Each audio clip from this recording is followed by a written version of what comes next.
Fraud કરનાર બંટી બબલી સામે નોંધાઈ પોલીસ ફરિયાદ। મહીસાગર જિલ્લામાં ફોરેક્સ ટ્રેડિંગમાં નાણાં રોકવાના બહાને છેતરપિંડી। શિક્ષક અને તેની પત્ની સહિત અન્ય 2 ઇસમો દ્વારા ફોરેક્સ ટ્રેડિંગના નામે કરી છેતરપિંડી। ફરિયાદી પાસે ₹19,21,000 પડાવી લેનાર 4 આરોપીઓ વિરુદ્ધ નોંધાઈ પોલીસ ફરિયાદ। ફરિયાદી કિરણકુમાર પટેલ પાસે આરોપીઓએ નાણાં ફોરેક્સમાં રોકવાના નામે લીધા હોવા અંગે લુણાવાડા તાલુકા પોલીસ મથકમાં ફરિયાદ નોંધાઈ। આરોપી તરીકે શૈલેષભાઈ મણિભાઈ પટેલ, મનીષાબેન શૈલેષભાઈ પટેલ, કનૈયાલાલ ધુળાભાઈ વસાવા, રાહુલ કુમાર ભૂપતભાઈ વસાવા 4 લોકો વિરુદ્ધ ફરિયાદ નોંધાઈ। આરોપી નંબર 1 શૈલેષભાઈ મણિભાઈ પટેલ એ શાળામાં શિક્ષક તરીકે ફરજ બજાવતા હોય તેવી પ્રાથમિક વિગતો સામે આવી।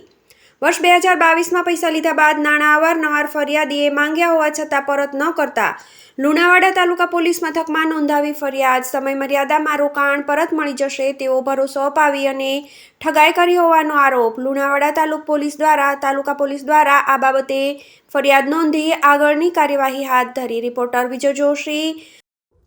મારું નામ પટેલ કિરણકુમાર મુલજીભાઈ છે। હું અરીઠીનો રહેવાસી છું અને હું નાનો મોટો એવો ધંધો બી ધરાવું છું અને ખેતી બી કરું છું। તો આ જૂના ગોરાડાના શૈલેષભાઈ મણિભાઈ પટેલ અને મનીષાબેન શૈલેષભાઈ પટેલ અમારા ધંધા બાબતમાં હું રાજસ્થાન જતો એમાં મારા સંપર્કમાં આવેલો સાહેબ। અને ત્યાર પછી મને ફોન કરીને સાહેબ ફોરેક્સ ટ્રેડિંગ બાબતે અમને સમજણ આપતો પણ અમે ના પાડેલી સાહેબ વારે ઘડીએ 4-5 વખત।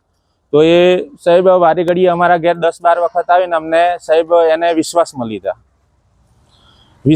લીધા અને પછી મને કે 1 મહિનામાં તમને એને સ્કીમ બતાવેલી કે 10 લાખના 15 લાખ મળશે, 15 લાખના 20 લાખ રોકો તો તમને 32 લાખ રૂપિયા મળશે ને 30 લાખ રૂપિયા રોકો તો 45 લાખ રૂપિયા મળશે। આવી લોભામણી લાલચ આપેલી સાહેબ। તો અમારી પાસે પૈસા નતા, તમે મારી જોડે કશું નથી એવું કરીને હું પાછો કાઢતો હતો સાહેબ। તો રોજ સાહેબ જબરજસ્તીપૂર્વક અમને એટલા બધા વિશ્વાસમાં લીધા કે તમારે કોઈને ઓળખવાનો નહીં અને તમારે આ કરવાનું। એટલે સાહેબ અમે એના વિશ્વાસમાં આવી અને સાહેબ પૈસાનું રોકાણ કર્યું અમે। કેટલા મહિનામાં તમને પરત મળશે?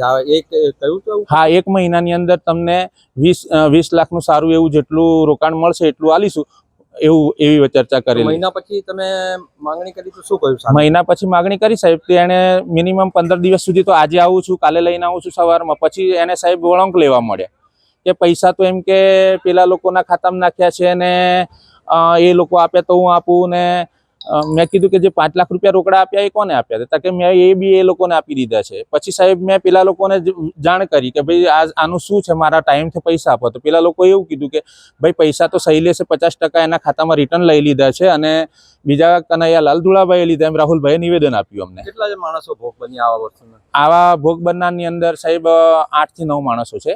એમાં એક તો ગઈ સાલે એક વણકરે સુસાઇડ કરેલી, એમાં મરતા બચી ગયો છે સાહેબ। 10 લાખ રૂપિયા ખર્ચો થયેલો દવાખાનાની અંદર અને સાહેબ એને અત્યારે આખી જિંદગી બરબાદ થઈ ગઈ છે। હવે સાહેબ આવા અમારી મહેનતના નાણાં સાહેબ અને અમને આવા ભોળપણને ભોળા લોકોને છેતરીને સાહેબ આ લોકોએ આવું ફ્રોડ કર્યું છે। તો હું સરકારને એટલી 2 હાથ જોડીને વિનંતી કરું છું કે સારું એવું અમને ન્યાય મળે, અમારા મહેનતના નાણાં પાછા મળે અને આવા રીઢા ગુનેગાર ચોરોને સજા મળે સાહેબ। અને એમને એવી પાસા હેઠળ સજા થાય એવી હું માગણી કરું છું સરકારને અને આવા છેતરપિંડી કરનારા લોકોને સજા થાય અને એમને જિંદગીભરનો સબક શીખાય એવી હું સાહેબ સરકારશ્રીને વિનંતી કરું છું સાહેબ। મારું નામ કિરણકુમાર મુલજીભાઈ પટેલ, મહીસાગર, GTV ન્યૂઝ।